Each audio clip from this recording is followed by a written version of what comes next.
Ayan o, so ganito magpalit ng shifter bushing ng Mitsubishi Adventure 4D56 manual tranny. So nagalin nyo lang tong tatlong bolts. Ayan, 12mm yan. So hindi ko pa nabubuksan eh, ang tigas nito eh.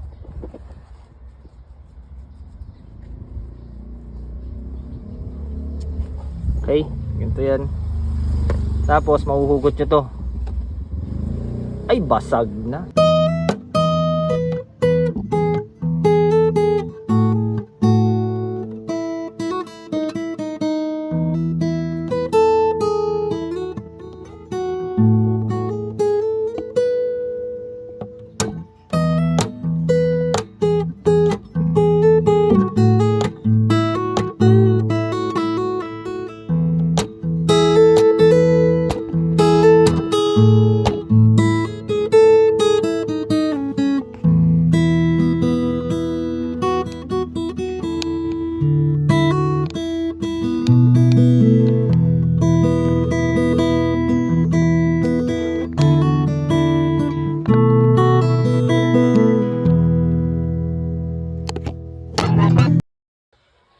Hello guys, on today's video we'll be fixing that without pulling down the transmission of this Mitsubishi Adventure. Pakita natin, diesel to, 4D56. Ayan, so kahapon wineldingan ko lang ng tin sheet kaso bumitaw. Doon din drive na ng owner. So ngayon, different type of plan. Ito. So, bumili ako ng steel tube sa hardware. Ayan, worth 100 pesos. Okay, tapos, ayun yung ano. Ayan, kukortehan lang natin. Ito, sana mag-work, no? Hindi ko pa rin alam kung mag-work to, pero hopefully. So, nakaganon yan. Yan to mangyayari dyan. Yan, ganyan. Yan siya guys. So, weldingan natin yan para siya na yung uupo dito. Ay, may bushing na ulit tayong bago. Yun yung uupo doon para mag-gear select natin. Ayun, kakakuha lang tong unit siguro nung isang araw. Tapos ganyan, pagkakuha ganyan eh. So ayan, metal fabrication tayo ngayon. Hindi tayo Nissan, kundi Mitsubishi guy tayo ngayon. Let's go, samahan nyo akong weldingan to.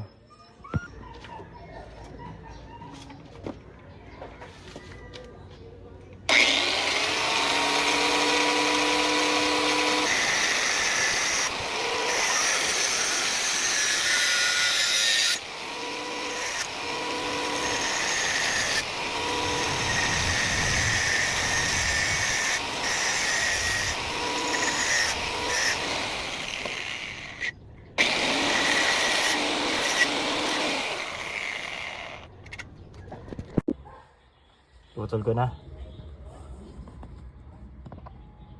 So it will sit right there.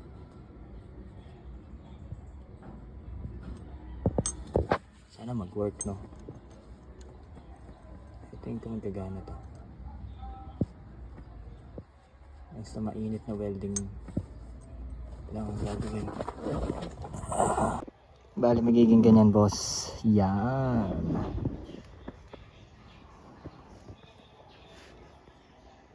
Hirap weldingan to Kaya yan, kaya yan na siya. Bali ganyan yung nangyari. Full weld taas, gilid. Hindi lang ma-weldingan yun nandun sa loob, pero tingin ko okay na yan. Pati gilid doon meron na. Yan.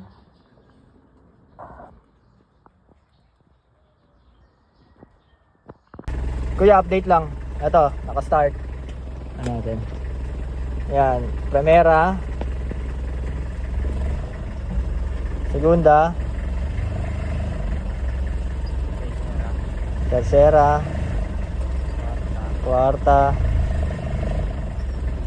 Quinta. Okay, tas reverse, moment of truth. Yun, meron na kagad. Isa pa.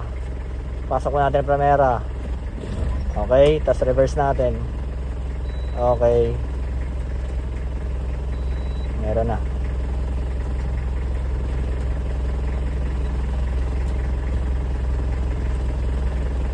Ayun, dapat bangga lang sa wall, hatak. Dalawang daliri lang. Bangga sa wall, hatak. Okay.